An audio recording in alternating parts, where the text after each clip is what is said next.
Namaste Bharat and welcome to Nation First English with me Prerna Tirupati.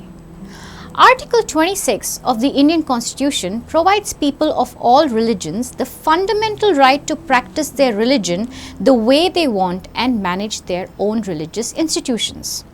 But the Hindu Religious and Charitable Endowments, the HRCE Act, is what brings all Hindu religious institutions under various state governments and allows the respective state governments to exercise control over the finances and management of these Hindu temples.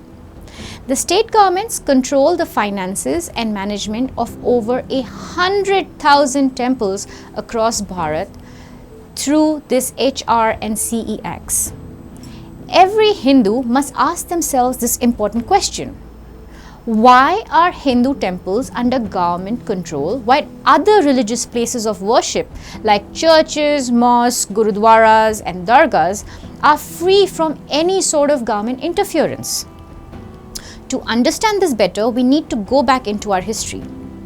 Before the British invasion of India by the East India Company, Hindu temples were primarily managed by Mahants in the north, and in the south, most temples were managed under the patronage of kings. It was only in 1817 that the East India Company took over the Hindu temples in accordance with the first Madras regulation.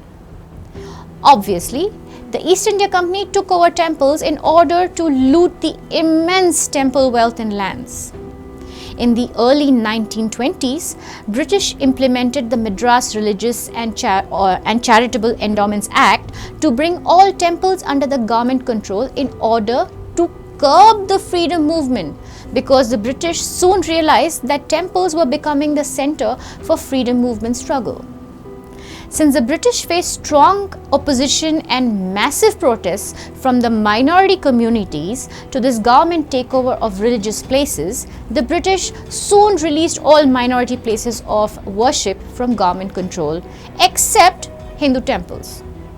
The Hindu Religious Endowments Act 1926 was later modified to the Hindu Religious and Charitable Endowments Act 1951, which allows the state government to take over temples and have complete control over their assets and properties.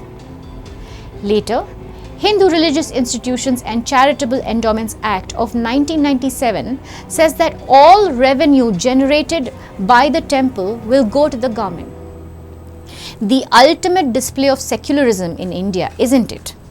Funds donated to Hindu temples by devotees is used to finance all sorts of government schemes and projects meant to especially carry out minority appeasement politics. Governments have all rights to use money generated from temples, which includes donations from income, from assets, etc. for all purposes. It could be used for purposes that has absolutely nothing to do with Hindus or Hinduism as well. Quite unfair that the hard-earned money of devotees taken from temples in the name of development does not even benefit the very community it is taken from. Hindus have long been demanding for the freeing of Hindu temples, and it is high time that the government hands over the rights of Hindu temples back to us Hindus. For more such news, views, reviews and updates, please do watch and subscribe to our channel Nation First English. Do like and share our videos with your family and friends to spread maximum awareness. And also, please do let us know your valuable thoughts in the comment section below.